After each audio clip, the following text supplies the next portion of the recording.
against a different Piggy bank. Yeah. I mean, I think this is pretty standard. Piggy bank doesn't, if I remember correctly, doesn't 3-bet that wide. I would say it's like in the 20 to 25% range here. But I think Queen Jack off is probably a decent call here. Yeah, definitely. I think this is, I mean, always with top pair and 3-bet pots, in this sort of situation, you always consider, okay, should I raise? Should I shove all in? Should I call? Right. I think probably the best move here, I think it's pretty close. I mean, what do you think? Do you think call? Do you think raise? My personal tendency would be to raise. And why would that? Why would you do that? If I think that he's 3-betting like sort of a narrow range, I expect his range to be like pretty, like stronger than normal on this board. I guess like his 3-betting range should connect pretty well. Although we do have like the Queen of Spades, which takes away a lot of like the combinations of worse hands he can have. Right. I want to get it in, but I think that like. I think that his bluffing range has like a good bit of equity when his 3-betting range is tighter than normal on this type of board texture, and that makes me want to raise like with a somewhat vulnerable value hand. Okay. I think raise certainly fine. I think probably just shove all in. I think probably raising men would be see-through. I think this is sort of board where if you shove all in, it looks like there's enough draws on it to where he's probably going to want to call even with like 8-8 or like Ace-King. Possibly. If you have like 10-8 of diamonds here, you're not going to raise small. Right, exactly. Try and get him to shine light on you. I think calling certainly has some merit too, just because you see spazzy stuff from people. I'm winning. I think anytime another player is losing, you got to think they're a little more prone to bluff in this situation on the turn. But you know, I mean, there's certainly not a lot of weak equity hands that he would bet the flop with that he's gonna, or there's not a lot of hands that he's gonna bet the flop with that he would shove on with, or the turn that wouldn't call. Right. So I think probably the best thing to do is raise. I guess we agree there. Yeah. I don't think I do that. I think I call, which I think is marginally worse. But may have gotten lucky here.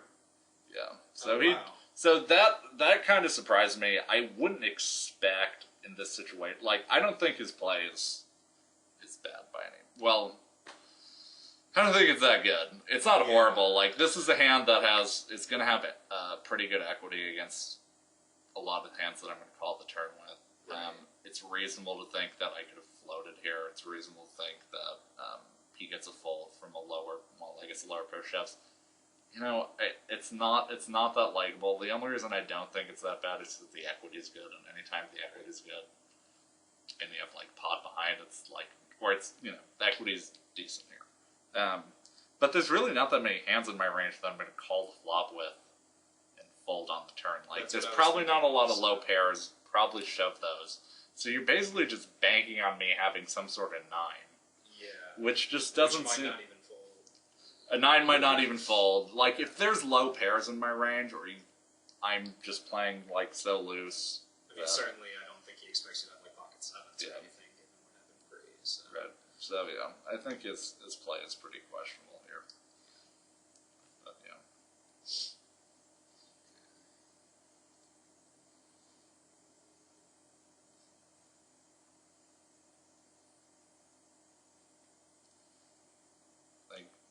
C-bet, pretty standard. Yeah, I don't think we're going to talk about it.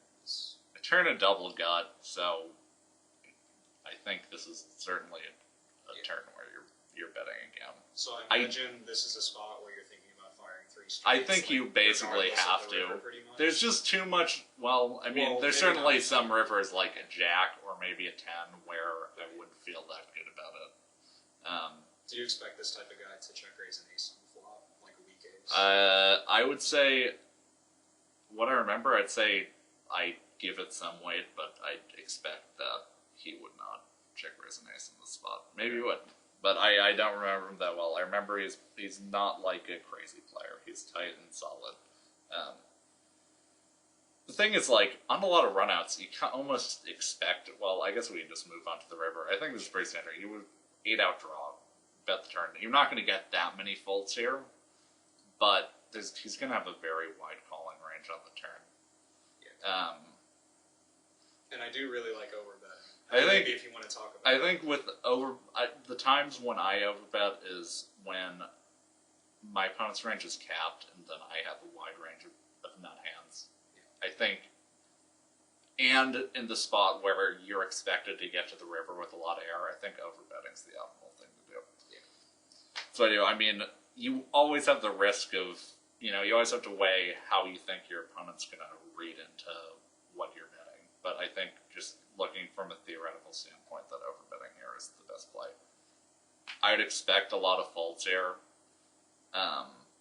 There's just some people will want to look you up light. That's true, and every straight draw and this is probably against me. It's probably a good spot to look me up light, because this is a board where I'm not gonna say no to going through streets and things to playing a hand, because there's just so much believable. There's so many hands to look at. I mean, one thing I like when I'm pulling off a bluff is I want my opponent to be able to easily see hands that are going to be beating them. And this board, you can just see it all over the place. Aces, jacks, tens, eights, ace jack, ace 10, ace 8, jack 8, jack 10. There's so many hands. Right. It's hard to click the call button when you can easily envision so many hands that are beating you. Yeah. Are there any hands that you would bet less than all in here with? For example, like betting 300 or something on the river? I guess if you have something like, well, I don't know. I think it really depends on how many. I mean, there are a ton of mediocre hands that this guy's going to get to the river with, or a pretty large amount of mediocre hands like ace x. I mean, ace little, queen jack, king jack, queen 10, 10 9.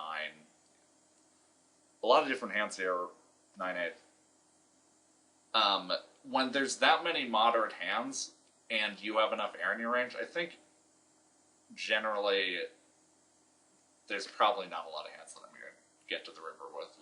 I can't imagine getting to the river with less than ace x. I don't think I'd bet the turn with king jack or queen jack. I think you're kind of value timing yourself there. So yeah, I think with ace x, I just shove, and that's probably the only thing I'm getting here with value, that or better. So, let's see what he does. And he calls, and that was a good call. Oh wow, he calls pretty late there. Yep.